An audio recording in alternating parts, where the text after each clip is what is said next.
வணக்கம் ஃப்ரெண்ட்ஸ். எப்படி இருக்கீங்க?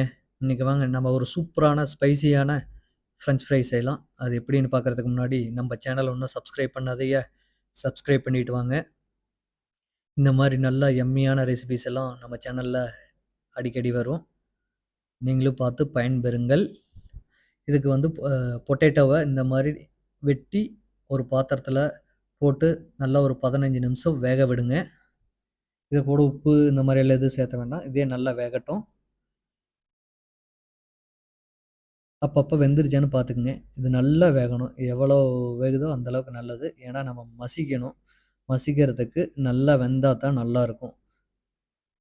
இப்ப நம்ம உருளைக்கிழங்கு வெந்துருச்சு. இத வந்து நம்ம ஃபில்டர் பண்ணி ஒரு பாத்திரத்தில போட்டு வச்சுக்கலாம். நல்லா ஆறட்டும். ஒரு 10 மினிட்ஸ் நல்லா ஆறட்டும். ஆறுன பின்னாடி இத ஒரு பிளேட்டுக்கு ட்ரான்ஸ்ஃபர் பண்ணி நல்லா உடைச்சு விட்டுக்குங்க. நல்லா ஃபுல்லா மசியணும். நல்லா உங்களுக்கு மசியறப்ப பார்த்தீங்கன்னா, உங்களுக்கு ஃபைன் பேஸ்ட் மாரி ஆகணும். அப்பத்தான் நம்மளுக்கு ஃப்ரெஞ்ச் ஃப்ரை போடுறப்ப கெட்டி கெட்டியா வராது. ஏதாச்சு லம்ப்ஸ் மாரி இருக்காது. அதனால நல்லா ஃபுல்லா மசிச்சு விட்டுக்குங்க. எவ்வளோ மசிக்க முடியுமோ அவ்வளோ. இந்த மாரி ஃபைனலா ஒரு சப்பாத்தி பதம் மாவு பதத்துக்கு வந்துரணும். இப்ப வந்து இது கூட இன்கிரீடியன்ட்ஸ் சேர்த்துக்கலாம். இது கூட தேவையான அளவு உப்பு, 1/2 டீஸ்பூன் மிளகாய் தூள், கார்ன் ஃப்ளவர் 2 டேபிள் ஸ்பூன் போட்டுக்கங்க.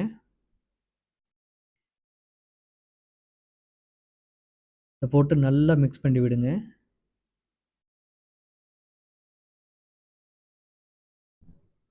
இது வந்து பார்த்தீங்கன்னா, ஃபுல்லா அப்ளை ஆகணும்.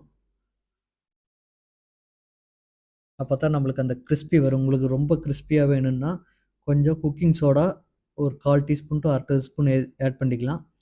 இது கூட குக்கிங் ஆயில் 1 டேபிள் ஸ்பூன் இதையும் சேர்த்து நல்லா மிக்ஸ் பண்ணி எடுத்துக்கங்க. எல்லா மசாலா பிளஸ் அந்த கார்ன்ஃப்ளவர் எல்லாமே நல்லா மிக்ஸ் ஆகணும்.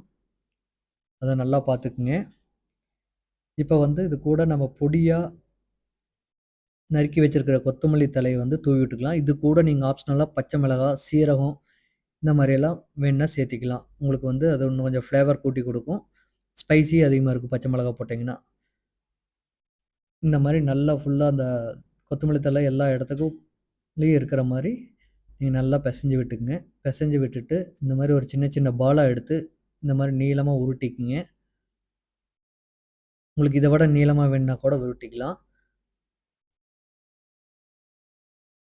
இந்த மாரி உங்ககிட்ட எவ்வளோ இந்த உருளைக்கிழங்கு மாவு இருக்கோ, அந்த அளவுக்கு இந்த மாரி உருட்டி நீங்க வச்சுக்கங்க.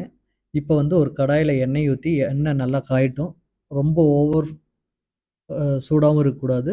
ரொம்ப கம்மியாவும் இருக்கக்கூடாது. மிதமான சூட்டில இருக்கணும். போட்டு ஒவ்வொன்னா போட்டு ஒரு 3 டூ 4 மினிட்ஸ் நல்லா வேக விடுங்க. லோ ஃப்ளேம்ல வச்சு, ரொம்ப ஹை ஃப்ளேம்ல வைக்காதீங்க. கலர் மட்டும் தான் சேஞ்ச் ஆகும். அப்போ உள்ள வேகாது. அதனால இந்த மாரி லோ ஃப்ளேம்ல வச்சு நல்லா வேக விடுங்க. ஏதாச்சும் ஒட்டிட்டு இருந்துச்சுன்னா, அப்படியே லைட்டா எடுத்து விட்டுக்குங்க. இப்ப பாருங்க அப்படியே கலர் சேஞ்ச் ஆயிட்டே வருது.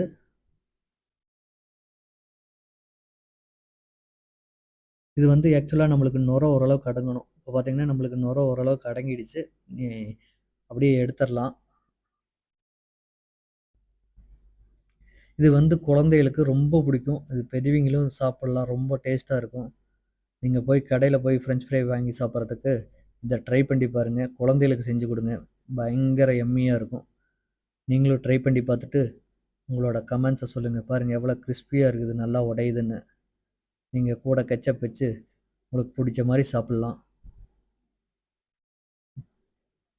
நீங்களும் சாப்பிட்டு பார்த்துட்டு, உங்க கமெண்ட்ஸ வந்து சொல்லிட்டு போங்க. நன்றி, வணக்கம்.